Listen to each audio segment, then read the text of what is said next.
waxaan dawdada ku soo dhawaada barnaamijka aan kaga hadlayno maadaama maanta magaalada muqdisho guddiga qaran ee doorashooyinka madaxa bannaan ee Soomaaliya ay hogaaminayso gudoomiyaha guddigaasi marwo waa Taraso Xaymo Ibrahim Ismaaciil Xaymo Yare xaaji Xaliim soo dhawaad waxa guddigaasi maanta 6 kamid ah guddiga ay xisbiyada qaranka ama xisbiyada waa qodobbo kamid ah xisbiga Xaliim Saxayso waxaa maanta la shahaadooyinka lagu aqoonsanayo inay yihiin xisbiya jira oo wadanka si sax ah loo aqoonsaday iyadoo telefishinka qaranka Soomaaliya iyo raadiyo Muqdisho u baahanayay xisbiyadaasi astaamahooda iyo calaamadaha lagu aqoonsanayo iyadoo guddiga uu si gaar ah isku holay si todobadaas loo xaqiijiyo lahaa saxnaanshadooda waxaa todobadaasi guddi ama todobadaas xisbi maanta la shahaadooyinka lagu aqoonsan lahaa haddaba si aan arrintaasi si gaar ah u sugaano iyo guddiga shaqadiisa aan u sugaano iyo xisbiga oo shaqadiisa waxay tahay waxaan stuudiyaha ku casuunay guddiga qof ka socda gudoomiyaha guddiga iyo gudoomiyaha xisbiga midnimada bulshada Soomaaliyeed Yaasiin Maaxi Macalin oo su'aalo fadhiya Yaasiin oo soo laaban doona barnaamijkan si gudagaleena telefoonada ayaa dadka su'aal nagu weydiin doonaan waxaan ku bilaabayaa Taraso Xaliimo هاي مصدر واو سوق واحد شرح نوصل ساعة شغلة جودة كابتة حزبية له. بسم الله الرحمن الرحيم سيد عادي جابا جودة الدورشين كإما الحبنان وحكومة عنيسن أو هو سيم هذا حفيز كديوان قرين تحسبية له حفيز كاس أو سجونية وجاجو أنا لكن هدنا أو هو سيم هذا كوميشن كدورشين كقرن أو هو سيم هذا xafiiskaas mas'uuliyadiisa waxay tahay inuu xisbiyadii diiwaan geliyo markuu diiwaan gelina micnaheeda waxaa laga hubinayaa shuruudo badan oo la rabo inuu soo buuxiyo laba heeruna u diiwaan gelinaa heerka hore waxaa la yiraahdaa diiwaan gelinta ku meel gaarka ah heerka dambena waxaa diiwaan gelinta rasmiga oo xisbiga uu si buuxda xisbi u noqon karo waxaana saldhig looga dhigaa markasta dastuurkeena qaranka waxa uu qorayo iyo sharciga gaarka u ah حزبية السياسة ده. طيب ما توحى سين تدور كم إذا حزبية سياسية قانسي أو مشاهدين سين وهذا قانستين سين تا قانسي كان كذب هوشاس يودد أصمرتين محاش عبوا كل ذا يكرتها. شعبك وجدان محوها أنت ما أنت كسوق قيب قشنوي عرقتي شقدا سين يصير شقير هين ورأت وتربضن وآد وبدن الجوي إلى سديت مية جرا يجرا إلى هذا حزبيان هاي talaabada ugu horeyso ay sameeyeen waxay ahayd inay si soo diiwaan geliyaan si ay xisbi ku noqdaan waliba diiwaan gelintii hore oo ah diiwaan gelinta ku meel gaarka ah diiwaan gelintaas waxa shuruudaheedu waxay tahay inay xafiis ku leeyihiin xamar in ay guddi dhexe golo dhexe ay leeyihiin inay golo fulin leeyihiin inay keenaan muxuu ahaay shirkooda ugu horeeyay ay fariisteen hadal qoraalkii ay ku hadleen iyo saxiixayaashii markii ay go'aansanayeen xisbigan inay sameynayaan inay keenaan dastuurkii lagu dhaqaayay xisbigaas lagu dhaqaayay in ay muxuu ahaa sida isu anshax mariyaan sidii gudoomiyaha u doortaan sida guddiga fulinta loo doortay sida qofka qaldama ee loola xisaabtamo arrimahaas oo dhan inay keenaan ay soo buuxiyaan kadib markii intaas inay keenaan calaamadooda astaantooda magaca guddiga inay keenaan kuwaas oo haddana la baafiyey toddobaadyo ka hor inaysan jirin cid kale oo sheeganaysa oo u soo dacwoonaysa aysan jirin in la hubiyo oo wax la lahaale in guddigooda fulinta xibnaha ay ka keenayaan in ay notaayo soo mariyaan oo notaayo ay soo cadeyso dadkan inay xisbigaas yihiin oo muxuu ahaay si official loo cadeeyo maxaa yeelay qof kasta la iska keensan karaa iyo in dadkaas xubnahaas ay keeneen inaysan ururada shaqaalaha dawladda aysan ka mid ahayn oo meeshaas oo laga soo baaray dadkaasna shaqaalaha rayidka ah oo liiskooda laga soo baaray kuwii laga helay laga reebay soo bedesha la yiri xisbiyadii kuwii aan laga helin hore loo socodsiiyay shuruudahaas oo dhan markay soo buuxiyaan waxay awood u yeelanayaan ay xaq u yeelanayaan inay noqdaan xisbi ku meel gaar ah xisbi ku meel gaar ah wuxuu ka duwan yahay xisbiga sida rasmiga u diiwaan galsan xuquuq ka badan uu leeyahay oo ah midda ugu dambaysa oo gaarsiinaysa inuu tartanka doorashada ka qayb galo markii hadda xisbigan ku meel gaarka ay noqdaan waxay bilaabayaan shaqadii iyo tallaabooyinkii ay ku noqon lahaayeen xisbi rasmi ah waxaan sinayaa Yaasiin Maaxi Macalin Yaasiin soo dhawaad xisbiga qofka rabo inuu soo galo ama xisbiga ama mid kale marka rabo inuu soo galo ma qofka mashruuc gaar ah oo lagu xuleeyaa jira ma qof kasta xisbiga ku soo bixi karaa هذا ما سنتنا أعوذ بالله من الشيطان الرجيم بسم الله الرحمن الرحيم اللهم صل على سيدنا ونبينا محمد صلى الله عليه وسلم sidiisaba markii waxaan ku faraxsanahay gudoomiyaha guddiga doorashooyinka xaliimo markii xisbiga lagu soo biiraayo su-aashaan haddii aan si toos aan u abaaro waxaa jira qodobo oo dastuurka uu dhigaayo qodobadaas waxaa ka mid ah qofka inuu Soomaali yahay da'diisu 18 sano wixii ka weyn ay tahay aaminsan yahay mabaadi'da xisbiga qof kasta aan ku soo biiri karta maaha qof gaar ah iyo oo ka soo jeeda ama gobol ama degmo iyo meesha uu ka soo jeeda laakiin qof walbaba oo Soomaali ah ayaa xubin ka noqon karto xisbiga waxna dooran karaa lana dooran karaa tasaxaymo wadanka Soomaaliya marka laga hadlo taariikh ahaan xisbiyo hore wadankan uu lahaa mase waxaan ka bilaabin hadartan taariikhii wadankan xisbiyo uu lahaa waqtiyo badan uu soo maray xornimadii markii tii ku meel gaarkeed markii la helay xisbiga jiray oo la isku doortay ka bacdina waqtigii lixdamaadka aan soo galnayna waxa waa xisbiyadu way sii bateen ilaa markii dambe ay gaareen dhowr iyo 80 xisbi inay gaareen oo doorashada inay ka qayb galaan oo tartan u galaan la gaaray marka xisbiyo way jireen taariikh la raaci karaa jirto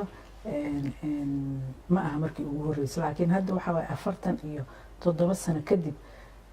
69kii markii militarigu wadanka la wareegay markaas u dambeysay xisbiyo tiro badan oo siyaasadeed inay jiraan maanta marka suura gashay oo Ilaahay suura geliyay in 47 sano kadib aan awood u yeelano inaan xisbiyo agaagno oo aan sameeyno xisbiyo siyaasadeed waxay ahayd maalin taariikhi oo aad u weyn waxay noqon doontaa maalin taariikhi oo aad loo xuso in maanta ummadda Soomaaliyeed ay xor u yihiin xisbiyo inay sameystaan inay is dooran karaan in la dooran karo wadankan waa si la sheegay in xisbiyo wadanka hore u lahaa taariikhiin laftirkiinu hore mu darasteen oo taariikhdaas ma yaqaan xisbiyaas qaabka u dhisnaayeen iyo adinka qaabka soo dhisteen kiina isku maragteen mase waxaad la jaanqaadeen midka dunida laga isticmaalo karo arrimaha xisbiyada runtii waxaan darisnay xisbiyadii naga horeeyay oo wadankan ka dhismay 47 sano ka hor kulli xisbiyo badan ka dhismay sida walaashay iyo wixii ay keentay adduunkana waa standard sideedana runtii waa wax lagu farxo oo maanta taariikh aan qorayno oo riyo oo mar walba anaga aan ku riyoonayna ay jirto xisbi ahaan asku gudoomiye ahaan inaan ka mid noqono xisbiyada ugu horeeyo isdiiwaan geliyo tii ku meel gaarkii maanta gaarnay insha Allah taala haddana waxaan noo dhiman qayb kale oo ah tii rasmiga ahayd markii aan gaarnay ayadana oo la iska rabo shuruudaheedana ay adag tahay oo aan rajeynayno insha Allah taala inaan soo buuxino runtii qaabkii oo nalaga rabay guddiga doorashooyinka waxay la yimaadeen 28 ilaa ay ka badanba oo shuruudahaasna waa inaan soo bixisaa inuu dastuur leedahay inaan nidaam xisbi maxay ahayd gudihiisa la iska dooran karo in maxuu ahaa soo buuxisay nidaamyada iyo waxyaabihii la iska dhigay oo dimuqraadiyadda ahayd arrimahaas oo dhan waa wax ma aragtay wadanka gudihiisana aan ka helnay iyo dadkii kale oo expertiga aqoonta lahaana aan ayada naftarkeeda wixii aqoon ahaa aan meeshii naftarkeeda aan kasoo bixisan ayadoona ma aragtay dhaqanka diinteedna aan marna aan kaga tegaynin ayaan xisbi ahaan iyo nidaamkeeda aan u sameynay arrinta oo xisbiga SSUB ama xisbiga midnimada bulshada Soomaaliyeed ma lagu soo biiri karaa maxay tahay shuruudaheeda xageesan kala soo xiriiri karaa anaka waxaan leenahay website aan leenahay oo qofkii oo shuruudahaas iyo nidaamkaas uu soo buuxinayo wax walba way kala dambeyn iyo shuruudii wixii inay leedahay xisbiga wuxuu leeyahay website ssub.so sa iyo sa u pida oo anaka aan lahaynin .so sa iyo o webkaas meeshaas haddaa ka geshid hadduu ilaa yiraahdo waxaa helaysaa macluumaadka aad uga mid noqon kartid xisbiyada waxaa kaloo jirta oo aan rabaa inaan kuu sheego waxaan leenahay xisbi walbana wuxuu leeyahay garab dhalinyaro ah iyo garab haween ah oo xisbiga dhexdiisa ah macnaha haweenka waa u gooni dhalinyarada laga bilaabo maaragtay 10 jir ilaa wixii ka dambeeya maadaama dhalinyaro ay yihiin waxay ku daba feelayaan garabkaas oo dhalinyarada waa nagu soo biiri kartaa insha Allah taala qayba ka noqon kartaa dhaqdhaqaaqaasna haddaaba qayb qaadan kartaa sida aan aaminsanahay qaybta dhalinyarada ah wixii haween ah oo xiiseenaya arrimaha haweenkana waa taas wixii kale oo barnaamijka oo dhexna ayadana meeshaas unbaa kala soo xiriiri kartaa waa maasanta caqabado banaanka ama dad kale ama shacabka ama dadka shacabka fahansiintooda taas ayaa waqti qaadan doonta hadduu ilaah yiraahdo oo nooga baahan wacyigelinta maanta aan kolley nala siiyey nidaamkii aan ku dhaqaaqi lahayn waxaan aaminsanahay dadkii banaanka ka qaylin jiray oo shaksiyaad waxaan aaminsanahay inay hadda wixii ka dambeeya aysan meeshan ka hadli karin qof aanan haysanin nidaam siyaasadeed ama xisbi siyaasadeed aanan haysanin oonu kusoo dabafeeli karin nidaamka meesha hadda ka jiro way ku adkaanaysaa inuu mar walba uu meeshii ka hadlo yes way adag tahay dadkii shacabka sida aan ku gaari doono xaggeen ka gaaraynaa sidee u gaari karnaa sidee ugu wacyigelin karnaa afkaarteena sidee uga dhaadhacsiin karnaa waxyaabaha aan aaminsanahay ila waxaa loo baahan yahay meesha qabiila laga dhaqaaqooya afkaara loo baahan yahay qofkii igu afkaar ah ayaa maxay ahaytood aniga dooran doono hadduu ilaahay yiraahdo qofkaas anigana waxaan la nimaan doonaa hadduu ilaah yiraahdo barnaamijyo aan ugu talagalnay wadankii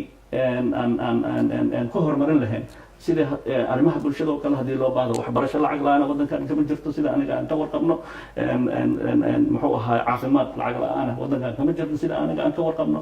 cashuur wadankan lagama bixiy sida aniga aan ka warqabno waxyaabo aad u tiro badan oo aan rajaynayno insha allahu tacala waxyaabahan dadkeena aan kusoo jeedino in aan ka gudubno waxyaalahaas waa waxyaabaha aan rabno inaan insha allahu tacala aan tiigsano horta wax kasta oo bilaaw ah waxa waye cabsideeday leedahay 47 sanana haddaan kusoo jirno xisbi la-aan laakiin 47 sano ka hor xisbiyaa isku maamuleynay oo nidaamaa jiray mana dhihi karno meesha ma fadhin karno ma dhihi karno waxaan waa ka cabsanaynaa ayaanaan bilaabin waa in la bilaabaa tartiib tartiibna loo bilaabaa geesinimadeedana la yeeshaa si aan adduunka ula jaan qaadno maxaa yeelay adduunka uu ka jiraa systemkan waxaa arkay sidoo dowladaha hore u marayo caafimaadkii oo lacag la-aan jidadkii waaweynaa oo la dhisayo isbitaaladii oo lacag la-aan ah muxuu ah noloshii oo socoto dhaqaalihii oo kor u kacay waxa keenaya waxaa waaye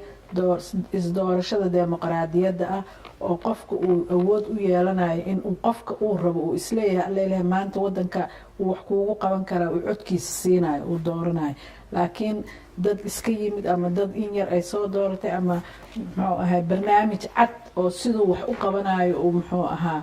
iskool hadduu qabanayo hadduu caafimaad qabanayo hadduu meeshu ku aadan yahay barnaamij cad xisbi sheegayo markuu yimaado waxay noqonaysaa inaan la jaan qaadno waana baranaynaa qabiil inaan isku maamulnaan geesinimo u yeelanay meeluuna na soo gaarsiiya in qabiil isku maamulo waxa u xunay ahayd laakiin haddana xalay ahayd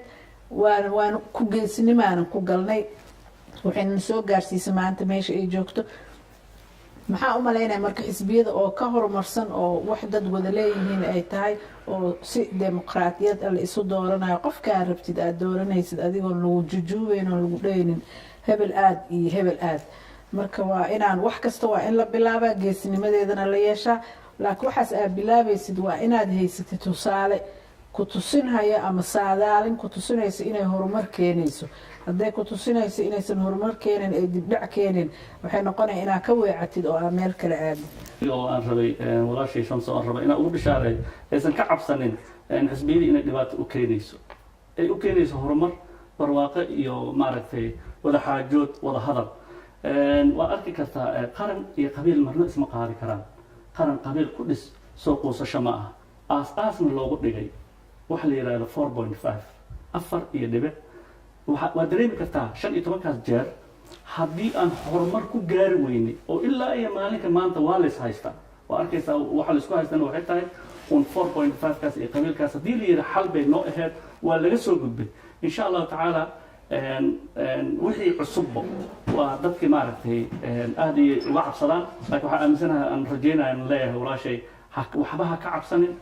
horumar iyo barwaaqi iyo bishaaraan kuu wadnaa hadduu ilaah yidhaahdo waxaan ka guuraynaa maaragtay qabiilkii iyo qabyaaladiina dilootay oo waddankan burburiyey oo ilaa haddeertaan wax horumar gabdhaheennii iyo wiilasheenii oo maaragtay loo soo xulaayo odayaal noo soo xulayaan meeshii la rabay aqoon iyo wanaag iyo qurux lagu soo xulo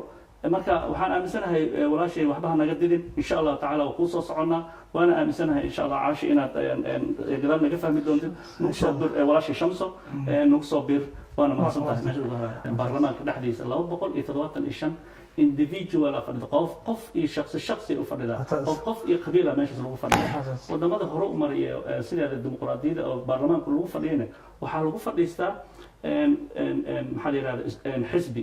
ama midig ahaaw ama badax ahaaw ama dhaxdhaxaad ahaaw haddii la yiraahdo ugu yaraan 130 ayaa maxay ahayd isku xisbi ah waxaad dareemaysaa meeshaas in aad haysatid ama minority ama majority meelaha loo kala ka saar laakiin haddii hadda aanan ogeynin yaa muxaafad ah yaa mucaarad ah ama yaa maanta waxaa arkaysaa kii shalay mucaaradka ahaa maanta waa muxaafid maanta waa muxaafid kii muxaafadka ahaa maanta beri waa mucaarad taas waa waxa anaga aan rajeynayn insha allah 2020 inaan kala aqoonsan karno qof walba oo meeshaas fadhido oo mandate-kaas la siiyey 4 sano kale oo soo socoto in ay u fadhiyaan group oo og yahay madaxweynaha iyo ra'iisul wasaaraha markaas la soo magacaabay cidda majority inuu leeyahay uusan waxba ka baqaynin oo maxay ahayd nidaamkiisa iyo shuruucdiisa iyo howlihiisa uu ku hirgelinayo aasi xisbi ahaan marka xisbiyo badan la isku tagaa laakiin hadda maanta ma kala garanaysa insha Allah taala taas waa tan aan tiigsanayna 2020 taasaan ii muuqata taasaan arkaya anakan aan rajeynayn insha Allah guddiga doorashada waxaan leeyahay ma aha 2021 waa 2020 waan inaan barnaa dadkeena wacyigelinta aan sameynay maxaa yeelay dastuurkeena wuxuu leeyahay xilhaynta muddada xilhaynta waa 4 sano oo baarlamaanka muddada xilhaynta oo baarlamaankana waxay ku dhammaanaysaa baarlamaanka waxaa la dhaariyay 27 December 2 bilood ka hor marka 3 bilood ka horna inaad doorashadii soo samaysid waa marka doorashadeena waa 2020 waa taas hadaan